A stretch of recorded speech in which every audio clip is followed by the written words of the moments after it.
الله عليه وسلم صلى الله عليه وسلم صلى الله عليه وسلم۔ اللہ سبحانہ و تعالی نے اپنے بندوں کو چار باتیں بیان فرمائیں کہ جو ان چار باتوں پہ عمل کرے گا اللہ تبارک و تعالی اس پر اپنی خاص رحمت فرمائیں گے۔ اولئک علیہم صلوات من ربہم ورحمہ واولئک هم المہتدون۔ ان لوگوں کے بارے میں رب تعالیٰ نے گارنٹی دی ہے یہ ہدایت یافتہ ہیں اور میری طرف سے ان پر رحمت ہے، دنیا میں بھی آخرت میں بھی۔ پہلا ہے ذکر، کثرت سے ذکر کرنے والے لوگ، اور دوسرا ہے نماز، نماز کی پابندی کرنے والے لوگ،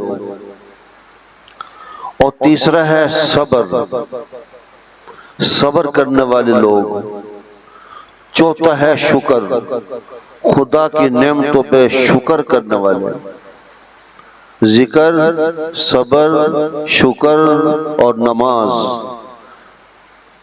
جس اللہ کے بندے اور بندی میں یہ چار چیزیں پیدا ہو گئیں، ان چار چیزوں کو زندہ کر لیا، ان چار چیزوں پہ عمل کر لیا، ان لوگوں کو رب تعالیٰ ہدایت یافتہ فرما رہے ہیں اور ان لوگوں کو باعث رحمت فرما رہے ہیں۔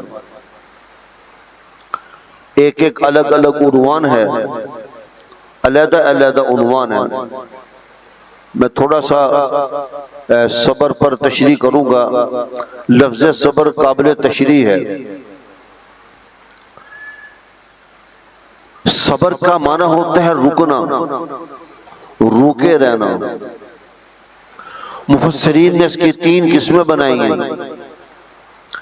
اگر لفظ صبر کو سمجھ لیا جائے تو آدھے دین پر عمل ہو جاتا ہے، آدھے سے بھی زیادہ پہ عمل ہو جاتا ہے، وہ اللہ کا خاص بندہ بن جاتا ہے، وہ اللہ کا مقرب بن جاتا ہے۔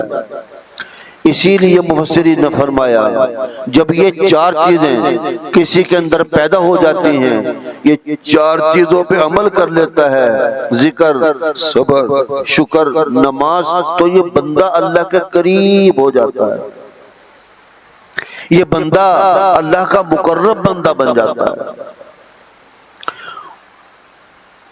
ایک صبر کا معنی ہوتا ہے صبر اطاعت، اطاعت پر صبر کرنا، فرما برداری پر صبر کرنا، اللہ کے رسول، صحابہ اہل بیت رضوان اللہ علیہم اجمعین کی تابع داری میں صبر کرنا۔ دیکھیں جب بندہ تابع داری کرتا ہے تو صبر کرتا ہے، بغیر صبر کے تابع داری نہیں ہو سکتی۔ اس اصول کو آپ کہیں بھی فٹ کر لیں، اللہ پر کر لیں، اللہ کے نبی پر کر لیں، صحابہ اہل بیت پر کر لیں، مرشد پر کر لیں، استاد پر کر لیں، اور والد پر کر لیں، والدہ پر کر لیں، غلام اپنے مولا اپنے آقا پہ کر لیں، ایک ملازم اپنے مالک پر کر لے، اس اصول کو فٹ جب تک صبر نہیں کرے گا۔ ایک جانور پر فٹ کر لیں، جانور کو بھی صبر کرنا پڑے گا، اپنے استاد کی اطاعت اور کہنا ماننے پر اس کو بھی صبر کرنا پڑے گا۔ یہ ایک ایسا اصول ہے، آپ اس کو فرشتوں پر بھی لے جائیے، فرشتوں پر بھی جب لے کے جاؤ گے تو یہ اصول آپ کو وہاں فٹ ہوتا نظر آئے گا۔ فرشتے بھی صبر کر رہے ہیں تو اطاعت کر رہے ہیں، اللہ تبارک و تعالیٰ کی تمام مخلوق میں صبر پایا جاتا ہے، صبر اطاعت پایا جاتا ہے۔ اللہ سبحانہ و تعالیٰ نے اپنے بندوں کو حکم فرمایا، اپنے بندوں کو حکم فرمایا فاصبروا ان اللہ مع الصابرین۔ دیکھنا صبر کرنا، صبر کرنے والوں کے ساتھ اللہ کی ذات ہوتی ہے۔ اور اس سورہ بقرہ کی اس آیت میں جو تلاوت کی ہیں، اللہ تبارک و تعالیٰ نے حضرت صلی اللہ علیہ وسلم کو اعلان کروایا، آپ اپنی امت کو، میرے بندوں کو اعلان کر دیں وبشر الصابرین، خوشخبری دے دیں۔ کس چیز کی؟ جنت کی۔ صبر کرنے والوں کو جنت کی خوشخبری دے دیں۔ تو میں اس کی تشریح کرنا چاہ رہا ہوں۔ صبر اطاعت پہلی قسم ہے صبر کی، صبر اطاعت، تابع داری، فرما برداری، حکم برداری پر صبر کرنا۔ میں آپ کو 2-4 مثالیں دیتا ہوں۔ آدمی نماز پڑھنے کے لیے اٹھتا ہے، نماز پڑھنا کس کی تابع داری ہے؟ اللہ کی تابع داری ہے، محمد الرسول اللہ صلی اللہ علیہ وسلم کی تابع داری ہے، صحابہ اہل بیت کا طریقہ، ان کی سنت، ان کی تابع داری ہے۔ ان سب کی تابع داری کا نام نماز ہے۔ اللہ نے حکم فرمایا ہے، نماز کا اللہ نے حکم فرمایا ہے، اس کے حکم کو پورا کرنا ہے۔ نماز کس کی تابع داری میں پڑھنی ہے؟ حضرت صلی اللہ علیہ وسلم کی تابع داری میں اللہ کے حکم کو پورا کرنا ہے۔ ہر اللہ کے حکم کو پورا کرنا اللہ کے نبی علیہ الصلوۃ والسلام کی تابع داری میں ہوگا تو قبول ہوگا۔ اگر اللہ کی تابع داری میں اللہ کا حکم کرو گے، اللہ کی تابع داری سے ہٹ کر حکم کو پورا کرو گے، وہ قبول نہیں ہوگا۔ ایسے ہی ہے نا، حضور علیہ الصلوۃ والسلام کی تابع داریوں میں اللہ کے تمام حکموں کو پورا کرنا ہے تو وہ حکم پورا ہوگا، ورنہ نہیں ہوگا۔ حکم اللہ تبارک و تعالی ہے، نماز پڑھنا اللہ تبارک و تعالی کا حکم ہے۔ یا ایھا الذین آمنوا، اللہ نام لے کے ایمان والوں کو کہہ رہا ہے، اقیموا الصلاۃ وآتوا الزکاۃ، ایمان والو نماز پڑھو، زکوٰۃ دو۔ اللہ کا حکم آ گیا، آرڈر آ گیا۔ اللہ جی کیسے پڑھے نماز؟ میں نے محمد الرسول اللہ بھیجے ہیں صلی اللہ علیہ وسلم، ان کو دیکھو وہ کیسے پڑھ رہے ہیں۔ اطیعوا اللہ و اطیعوا الرسول۔ عبداللہ بن مسعود رضی اللہ تعالیٰ عنہ نے نماز پڑھی، 2 رکعت نماز ادا کی، اللہ اکبر، تکبیر تحریمہ کی، سبحانک اللہم، اور سورہ فاتحہ 7 سورت ملائی، رکوع کیا، سجدہ کیا، جلسہ کیا، قومہ کیا، دوسری رکعت پڑھی، السلام علیکم ورحمۃ اللہ، دائیں بائیں سلام پھیرا، سلام پھیر کر کہنے لگے اگر تمہیں یہ شوق ہو، اگر تمہیں محبت ہو، اگر تمہیں یہ التجا ہو کہ ہم محمد رسول اللہ کی نماز کو دیکھیں، تو جیسے میں نے نماز پڑھی نا بس تم یہی دیکھ لو، اسی طرح محمد رسول اللہ نے نماز پڑھی ہے، میں نے ان کی نقل اتاری ہے۔ الحمدللہ ہم جو نماز پڑھتے ہیں اسی طرح نماز پڑھتے ہیں جیسے عبداللہ بن مسعود نے پڑھ کے بتائی تھی، ہم وہی نماز پڑھتے ہیں، الحمدللہ ثم الحمدللہ۔ تو میں بات سمجھا رہا ہوں، حکم اللہ کا ہوتا ہے اور طریقہ، ترتیب، کیفیت نبی کی ہوتی ہے صلی اللہ علیہ وسلم۔ تو جب ہم نماز پڑھتے ہیں، اللہ کے حکم کو پورا کرتے ہیں، نبی پاک علیہ الصلوۃ والسلام کے طریقے سے پڑھتے ہیں، صحابہ اہل بیت رضوان اللہ علیہم اجمعین نے جو طریقہ اللہ کے نبی علیہ السلام سے سیکھا اس کے مطابق پڑھتے ہیں، تو نماز پڑھتے وقت ہمیں صبر کرنا پڑتا ہے۔ ذرا غور کریں، اللہ کا یہ حکم، نبی پاک علیہ الصلوۃ والسلام کا یہ حکم، یہ طریقہ پورا کرنے کے لیے ہمیں صبر کرنا پڑتا ہے۔ بغیر صبر کے کوئی نماز نہیں پڑھ سکتا۔ صبح کی نماز میں کتنی مشقتیں آتی ہیں، آئے ہائے ہائے، میٹھی میٹھی نیند آ رہی ہے، نرم بستر، کبھی گرم بستر، کبھی ٹھنڈا بستر چھوڑ کے کتنا نفس پر شاق ہوتا ہے، کتنا نفس پر دشوار ہوتا ہے، نفس پر کتنا مشکل ہوتا ہے، اس وقت اتنا بندہ مومن اپنا نفس سے لڑ رہا ہوتا ہے، شیطان سے لڑ رہا ہوتا ہے، اور کتنا صبر کر رہا ہوتا ہے۔ صبر نفس پہ کتنی تکلیف گزر رہی ہوتی ہے، صبح کو اٹھنا، نماز کے لیے اٹھنا کتنی دشواری ہے۔ صبر کو سمجھیں، اپنے نفس کے خلاف، اپنے نفس اور اپنی چاہت کے خلاف چلنے کو صبر کہتے ہیں۔ اٹھا، استنجا کیا، وضو کیا، چل کے نماز کے لیے مسجد میں آیا۔ اگر موسم سخت ہے تو اور زیادہ صبر کرنا پڑتا ہے، فل ٹھنڈ ہے، ککر پڑ رہا ہے، برف باری ہو رہی ہے تو کتنا مشکل ہے، شدید گرمی ہے تو کتنا مشکل ہے۔ موسم اگر سخت ہے تو دشواری اور زیادہ سخت ہے، تھوڑا سا دور ہے تو دشواری اور سخت ہے۔ وضو کر کے آیا، نماز پڑھی، با جماعت پڑھی، پڑھ کے گھر کیا۔ اب یہ سارے کام بغیر صبر کے ہوئے؟ کوئی یہ چاہے میں بغیر صبر کے نماز پڑھ لوں، پڑھ ہی نہیں سکتا، ہو نہیں سکتا۔ آپ حج کو لے لیجئے، حج میں کتنا صبر ہے، اللہ اکبر، اللہ اکبر۔ حج تو کہتے ہی ہیں جو جسم کے ساتھ محنت اور مشقت لگے، جسم کی محنت لگے، حج تو کہتے ہی جسم کی محنت کو۔ اللہ تعالی حاجیوں کے حج کو قبول فرمائے، جو نہیں جا سکے اللہ قبول فرمائے اور جانا نصیب فرمائے، ہم سب کو جانا نصیب فرمائے۔ بڑے مشقت کے ہیں 5 دن، اللہ اکبر۔ پیسے کی مشقت تو علیحدہ ہے، چھوڑو اس کو، کیسے کمایا، کتنا اکٹھا کیا، کتنا اکٹھا کرتا رہا، وہ ایک مشقت الگ ہے۔ آپ حج کی مشقت کو دیکھ لیجئے، جتنی چاہے تم سہولتیں پیدا کر لو، جتنے چاہے تم ایسی اور جو ہے لوڈ لگا لو، اور جتنے چاہے تم سواریاں اعلی سے اعلیٰ بنا لو، حج ہے ہی نام مشقت کا۔ مشقت نہیں ختم ہو سکتی،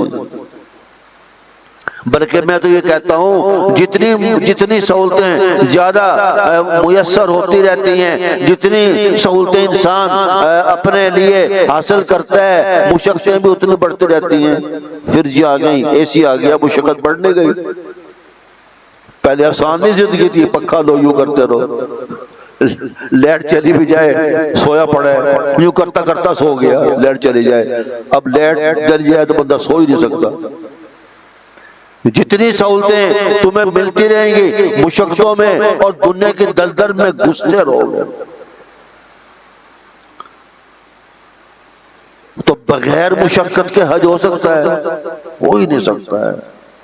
سارا کچھ پیسہ نہیں ہے، پیسے نے کیا کرنا ہے؟ پیسے نے تمہیں پہنچانا ہے، پیسے نے تمہارا پیٹ بھرنا ہے۔ عبادت تو پیسے نہیں ہو سکتی، تو مشقت سے ہوگی۔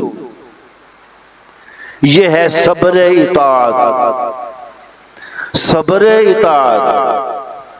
صبر کرنا سیکھیں، صبر اطاعت، حکم کو پورا کرنے پر صبر کرنا سیکھیں۔ جب یہ سیکھ لیں گے، جب یہ بات سمجھ میں آئے گی کہ یار جب بھی حکم کو پورا کرنا ہوگا تو صبر ضرور کرنا ہوگا، عمل ہو جائے گا۔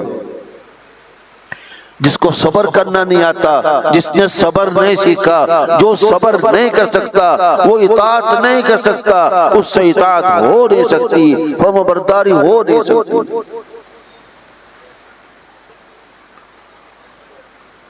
ایک سنت ہے نبی پاک علیہ الصلوۃ والسلام کی، آپ سنت پہ عمل کرنا چاہتے ہیں، مگر آپ کا دل یہ کہہ رہا ہے لوگ کیا کریں گے، لوگ کیا کہیں گے۔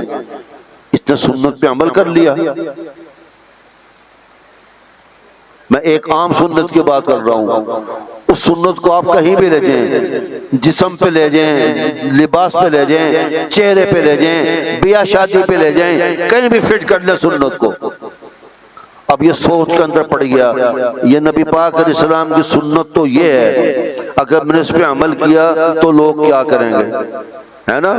اب اس کا امتحان ہو رہا ہے۔ اگر اس نے صبر کرنا سیکھا ہے، اس کو پتہ ہے صبر کیا چیز ہے، اس کو پتہ ہے اطاعت میں فرمانبرداری میں صبر ہوتا ہے، تو یہ یوں صبر کر کے عمل کر کے وہ جائے گا۔ اور اگر پتہ ہی نہیں ہے صبر اطاعت کا پتہ ہی نہیں ہے کہ اطاعت بغیر صبر کے ہو نہیں سکتی، یہ پڑھا ہی نہیں ہے، یہ سنا ہی نہیں ہے، سیکھا ہی نہیں ہے، تو عمل نہیں کر سکے گا، عمل نہیں کر سکے گا۔ صبر کرے۔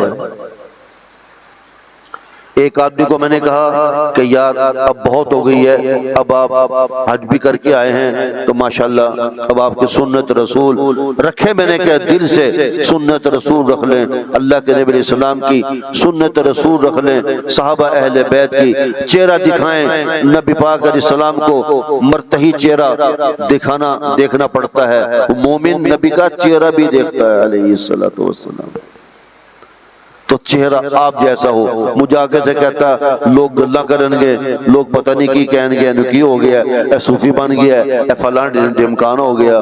میں نے کہا آپ کو صبر کرنا پڑے گا۔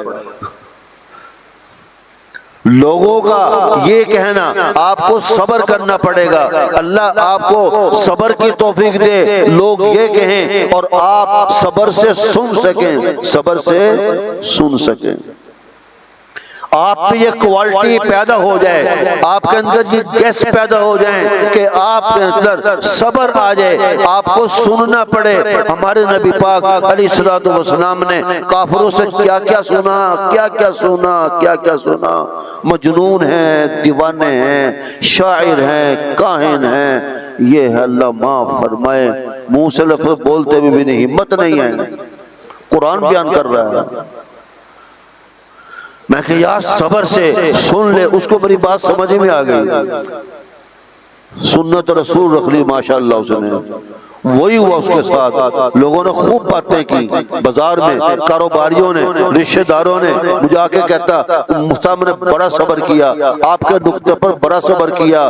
وہی لوگ جو مجھے تانے لگاتے تھے اور داڑھی کر کے رکھنے پر یہ وہ کہتے تھے میں نے صبر کیا، آج وہی لوگ میری عزت کرتے ہیں۔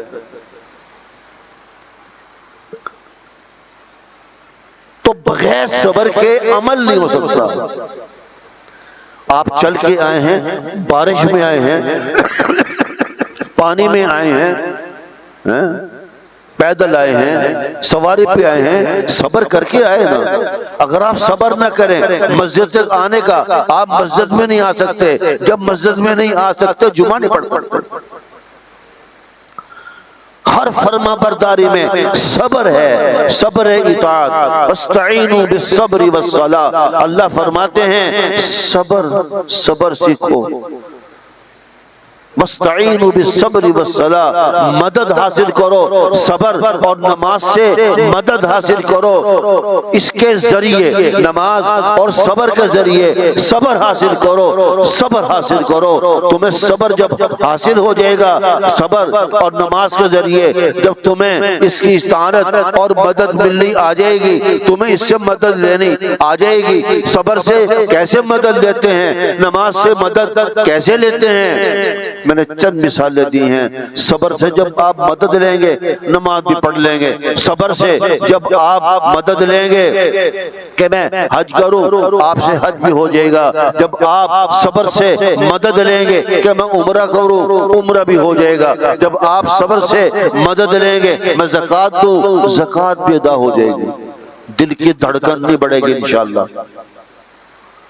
جب آپ صبر سے مدد لیں گے میں قربانی کروں، اچھی کروں، اخلاص سے کروں، اللہ کے لیے کروں، اللہ کی خوشنودی کے لیے کروں، تو آپ کے اندر خوشنودی اللہ کی رضا پیدا ہو جائے گی، کیونکہ آپ نے صبر سے مدد لی ہے۔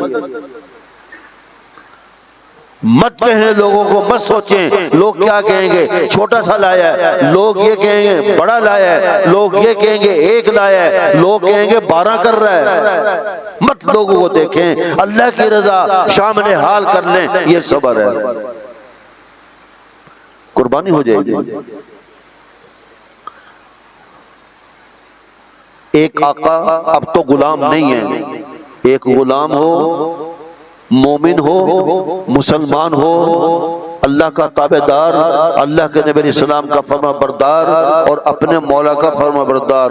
حضور نے فرمایا دو فرما برداری میں جس غلام کے اندر ایمان کے بعد دو فرما برداری ہوں، اللہ کے رسول کی تابع داری اور اپنے مولا اپنے آقا کی فرما برداری، دخل الجنہ، یہ غلام سیدھا جنت میں جائے گا۔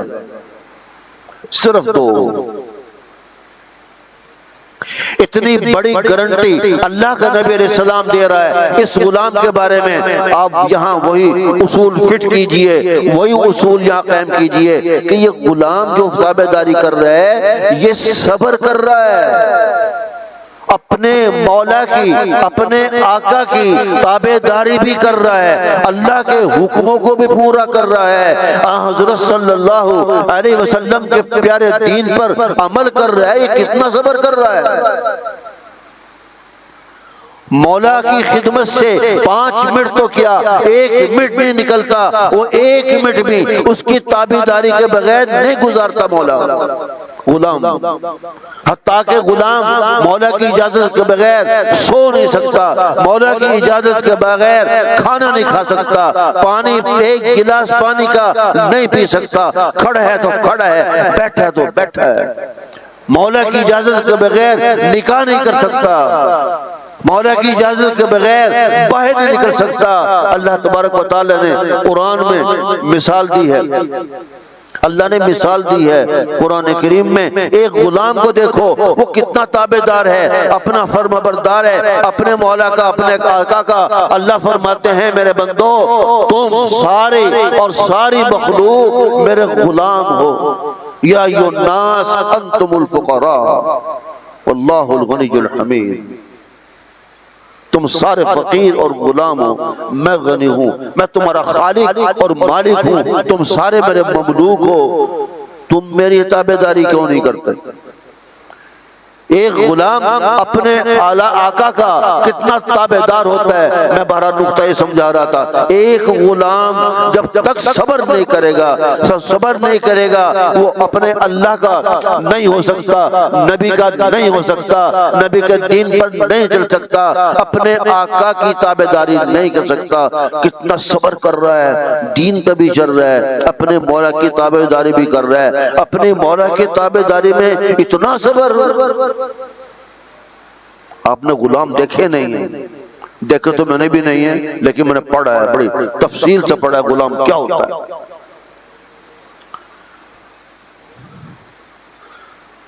ساری رات مولا کہنا بیٹھے رہ، سونا نہیں ہے، اس پر لازم ہے بیٹھا رہ۔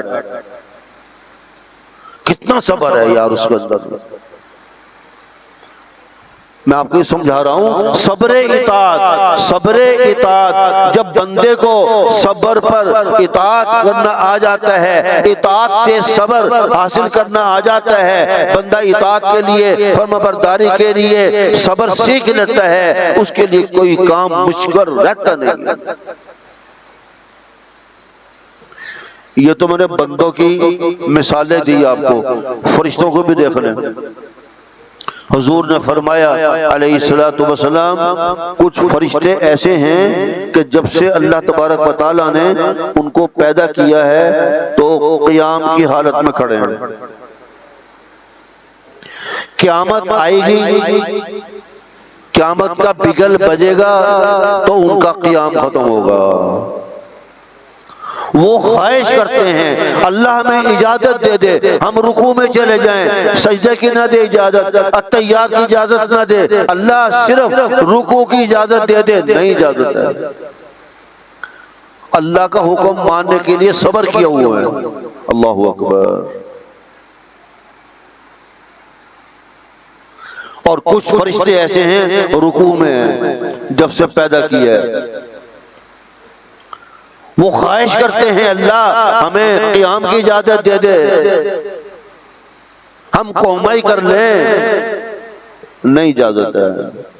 کچھ فرشتے ایسے ہیں ہاتھ چھوڑے ہوئے ربنا لک الحمد حمدا کثیرا طیبا مبارکا فی، کھڑے ہیں ہاتھ چھوڑے ہوئے۔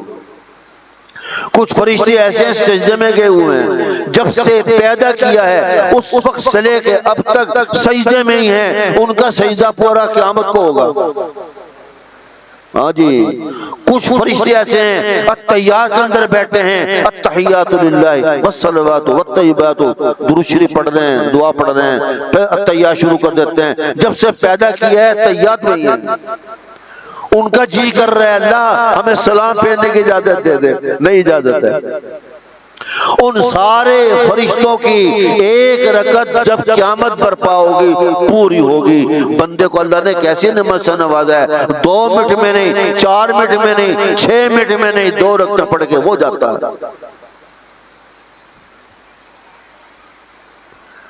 ان فرشتوں میں کتنا صبر ہے، کتنا صبر ہے ان فرشتوں میں۔ اللہ تبارک و تعالیٰ اپنے بندوں کو بات سمجھا رہے ہیں، تمہارے اندر اتنا بھی صبر نہیں ہے تم 2 رکعت آ کے نماز پڑھ لو۔ فرشتے خدا تعالیٰ کے بندوں کو دیکھ کر زمین پر رش کرتے ہیں، اللہ یہ تیرے بندے ابن آدم کتنی خوش قسمت ہے، جتنی چاہیں رکھ کے پڑھ لیں، جتنے چاہے نفل پڑھ لیں، جب چاہیں پڑھ لیں، اللہ یہ کتنا خوش قسمت ہے۔ ہمیں دیکھ کے رش کرتے ہیں، یہ ہے ابن آدم۔ اور جو نماز نہیں پڑھتا اور جو اپنی مرضی کرتا ہے اس کو دیکھ کر لعنت بھیجتے ہیں، اچھا یہ ہے ابن آدم جس کے بارے میں ہم نے مشورہ دیا تھا آدم کو پیدا نہ کر، یہ تیری تابعداری نہیں کریں گے، ان میں صبر نہیں ہے۔ ان کو دیکھ کے بھی تو میرے بھائیوں میں یہ سمجھا رہا ہوں، یہ اصول تمام اللہ کی مخلوق میں، تمام اللہ کی مخلوق میں فٹ ہے۔ ایک پرند کو دیکھ لیں، ایک چرند کو دیکھ لیں، ایک کیڑے مکوڑے کو دیکھ لیں، وہ اپنی روزی حاصل کرنے کے لیے کتنا صبر کرتا ہے۔ کہاں سے پرندہ اڑتا ہے، کہاں جاتا ہے، اپنی روزی ڈھونڈتا ہے، صبر کر رہا ہے نا۔ اگر وہ یہ صبر سے کام نہ لے اپنی روزی حاصل نہیں کر سکتا، اللہ تبارک و تعالیٰ نے اس کو اس طریقے کا صبر دے دیا۔ ایک کیڑی ہے، ساری مخلوق میں ایک مخلوق ایسی ہے جو سوتی نہیں ہے 24 گھنٹے، وہ کیڑی ہے۔ ہاں جی، رات کو بھی نہیں سوتی، اس کا صبر دیکھو کیسا، کیوں نہیں سوتی، وہ اپنی روزی کے چکر میں ڈھونڈنے میں پڑ جاتی ہے۔ آج میں مسلمانوں کو دیکھتا ہوں، مسلمانوں کو، میں نے مسلمان کا نام اس واسطے لیا ہے کافر شامل نہیں ہے، کافر سو جاتا ہے۔ آج مسلمان دن کو بھی روزی کمانے میں لگا ہوا ہے، رات کو بھی روزی کمانے میں لگا ہوا ہے، تہجد ہو جاتی ہے، 3 بج جاتے ہیں، فجر کی اذان ہو جاتی ہے اور سو جاتا ہے۔ آئے آئے آئے، تیرا سارا صبر دنیا کے لیے، اللہ کے لیے تیرا کوئی صبر نہیں ہے۔ اللہ کا تجھ پہ کیا حکم ہے اس کو پورا کرنے کے لیے تیرے میں کوئی صبر نہیں ہے۔ نبی پاک علیہ الصلوۃ والسلام جس مقصد کے لیے تشریف لائے، تجھے جس مقصد کے لیے اللہ نے بھیجا وہ تجھے سمجھا کے چلے گئے، اس مقصد کو پورا کرنے کے لیے تیرے پاس کوئی صبر نہیں ہے۔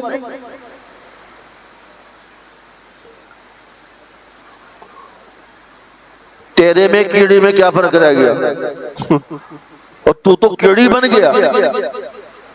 تو یہ تو اللہ نے اشرف المخلوقات بنایا تھا، تو کیڑی بن گیا، رات کو بھی نہیں سوتا۔ یاد رکھنا، جب تک مسلمان اپنا ٹائم ٹیبل، اپنے اوقات نہیں صحیح کرتا عبادت کے زندگی گزارنے کے، ہمارے کوئی کام صحیح نہیں ہوں گے۔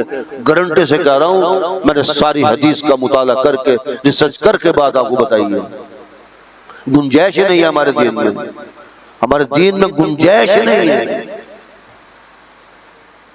جب نبی پاک علیہ الصلوۃ والسلام تشریف لائے مدینہ میں ہجرت کر کے، ایک جھلک بتا رہا ہوں میں آپ کو، ایک جھلک، تو حضور نے دیکھا مدینہ والوں کو ان کی پرانی عادتیں، پیڑی عادتیں پڑی ہوئی ہیں۔ کیا؟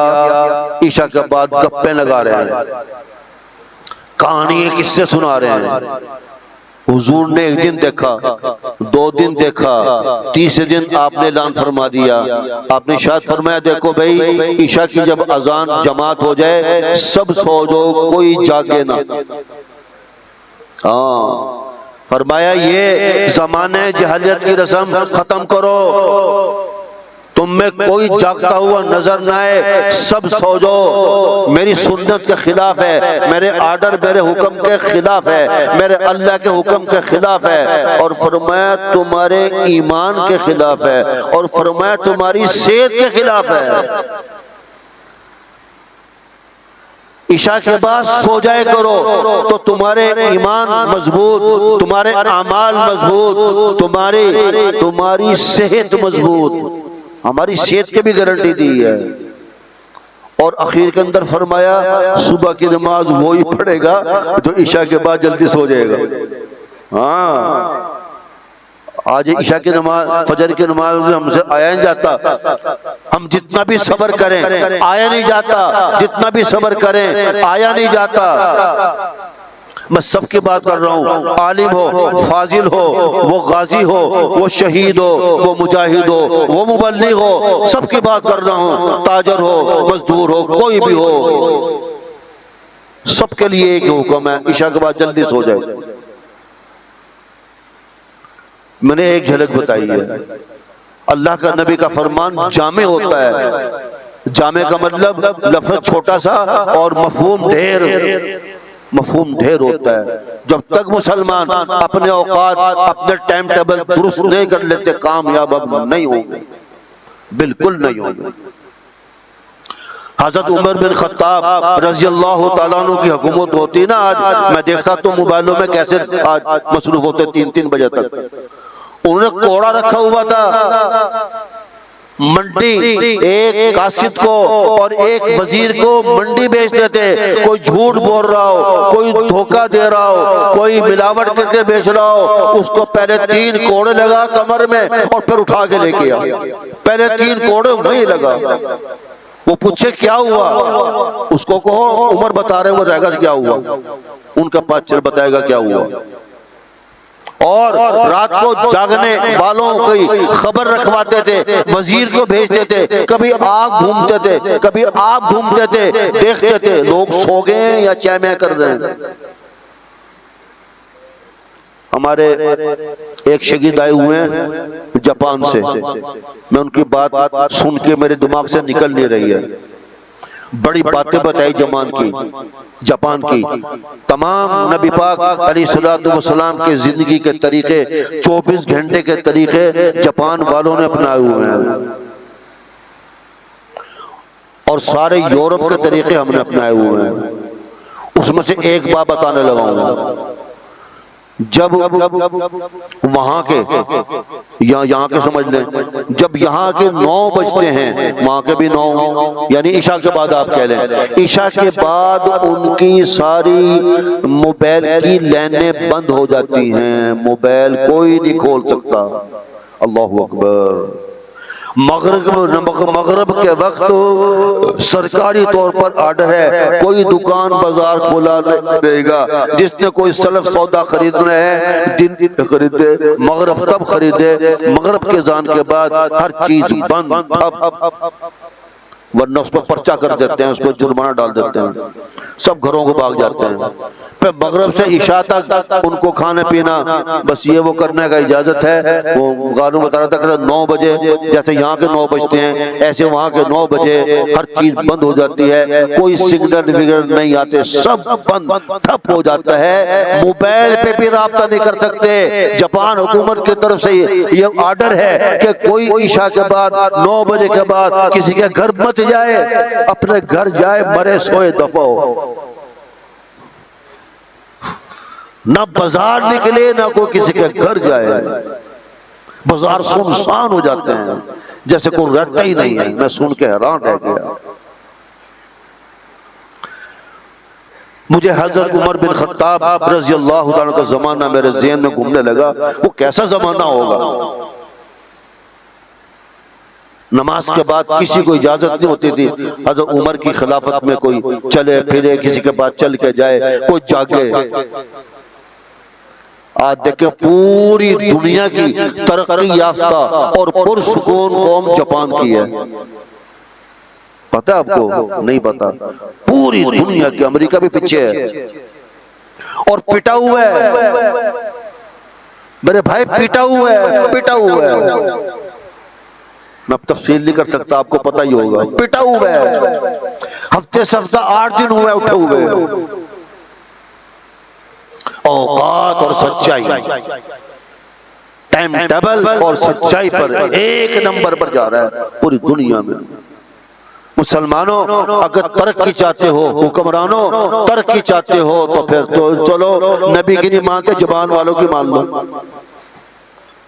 شاید تمہیں شرم آ جائے۔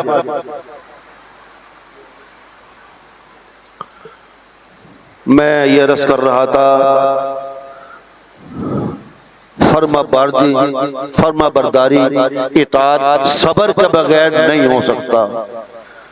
جب بندہ صبر کرے گا تو تابعداری کر سکے گا، فرما برداری کر سکے گا۔ ایک بیٹا اپنے والد کی بات مانتا ہے، اپنی والدہ کی بات مانتا ہے، اپنے ایمان سے بتائیں، جب والد اس کو ایک بات کرنے کا، کام کرنے کا حکم کرتا ہے، صبر کرے گا تو حکم کو پورا کرے گا۔ بیٹا کہتا ہے میں نے سفر پہ جانا ہے، باپ کہتا ہے نہیں جانا ہے۔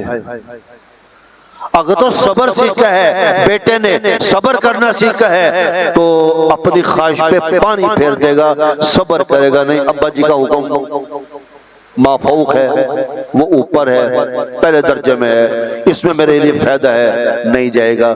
صبر نہیں سیکھا، کہے گا باپ کو کہنے دے، میں تو جا رہا ہوں۔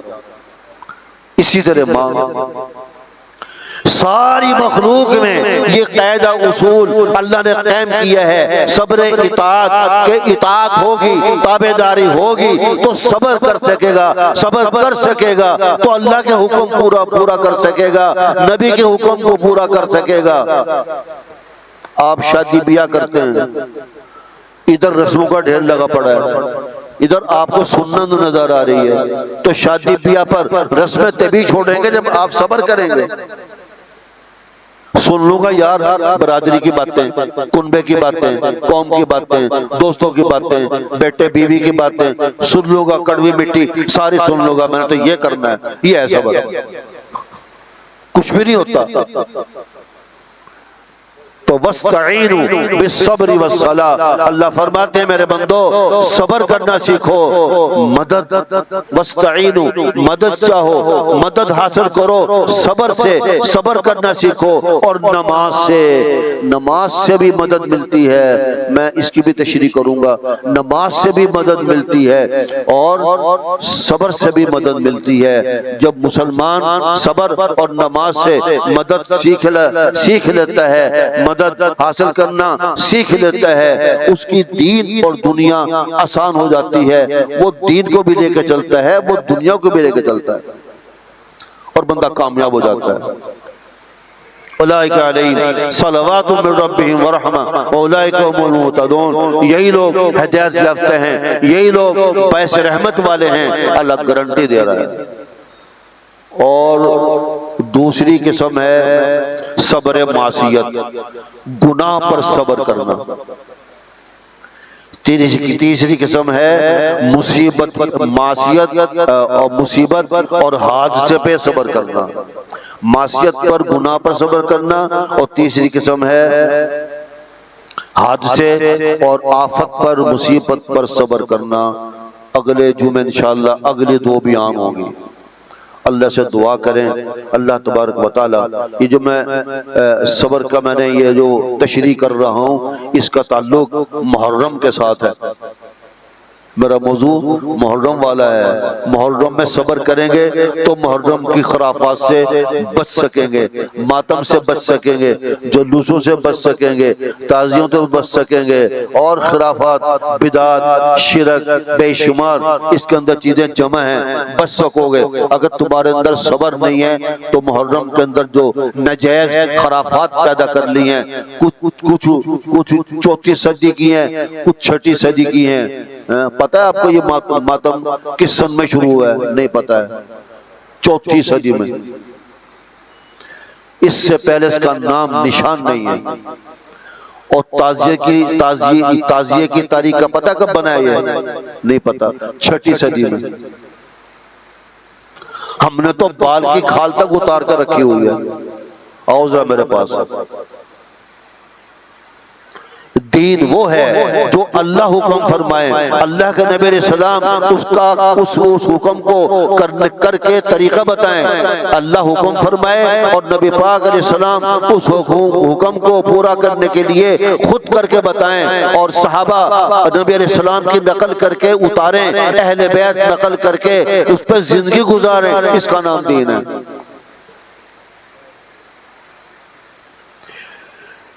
جو اس پہ چل پڑا وہ دیندار بن گیا، اور جو اس سے ہٹ گیا وہ دینداری سے نکل گیا۔ اس کا کچھ تعلق دین سے نہیں ہے، اسلام سے کچھ تعلق نہیں ہے۔ میں نے ایک مثال دی ہے شروع میں، پھر دیتا ہوں۔ نماز کس کا حکم ہے؟ اللہ کا۔ روزہ اللہ کا حکم، زکوٰۃ اللہ کا حکم، قربانی اللہ کا حکم، حج عمرہ اللہ کا حکم، یہ سارے اللہ کے حکم ہیں۔ ان تمام کو کس نے پورا کر کے دکھایا ہے؟ محمد رسول اللہ صلی اللہ علیہ وسلم نے خود عملی طور پہ کر کے دکھایا ہے کہ یوں نماز پڑھنی ہے، یوں حج کرنا ہے، یوں عمرہ کرنا ہے، یوں قربانی کرنی ہے، یوں روزہ رکھنا ہے، یوں زکوٰۃ دینا۔ کیا نہیں کیا؟ صحابہ نے نبی علیہ السلام کی نقل اتاری، اہل بیت نے نقل اتاری، اس کو دین کہتے ہیں۔ جو دوسری صدی میں، تیسری صدی میں، چوتھی صدی میں، 6 صدی میں اب تک جو چیزیں بنائے گا اس کو بناوٹی کہتے ہیں۔ ایک دودھ بناوٹی ہے، ایک دودھ اوریجنل ہے وہ بھی دودھ ہے، وہ بھی دودھ، وہ بھی سفید، وہ بھی سفید، پینے وہ بھی میٹھا، وہ بھی میٹھا، لیکن دودھ میں فرق ہے۔ یہ بعد میں بنایا ہے، اس کو مصنوعی کہتے ہیں، اور ایک اوریجنل ہے جو اللہ نے دیا۔ ان لوگوں کے دین بناوٹی ہیں، مصنوعی ہیں۔ اب تو میرے سننے میں ہی آیا ہے، بہت دیر سے میں سن رہا ہوں، چاول تک مصنوعی بن گئے پلاسٹک کے۔ لا حول ولا قوت الا باللہ۔ ہر چیز مصنوعی، ہر چیز مصنوعی۔ میرے بھائیوں یہ بات سمجھو، دین بھی مصنوعی ہے لوگوں کا۔ آج دین بھی مصنوعی بن چکا ہے، اللہ کو پسند نہیں ہے۔ یہ ان کا دین نہیں ہے، یہ مذاق ہے، یہ مصنوعی کام ہے سارے۔ اللہ تعالیٰ مسلمانوں کو بچنے کی فتویٰ ہے، ماتم دیکھنا حرام ہے، جلوس دیکھنا حرام ہے، تعزیہ دیکھنا حرام ہے، گھوڑے دیکھنا حرام ہے۔ آج مسلمانوں کے بچے بھی جا رہے ہیں، بچے بھی جا رہی ہیں، جوان بچیاں جا رہی ہیں، مرد جا رہے ہیں، عورت کہاں جا رہے ہیں؟ جلوس دیکھنے جا رہے ہیں، گھوڑا دیکھنے جا رہے ہیں۔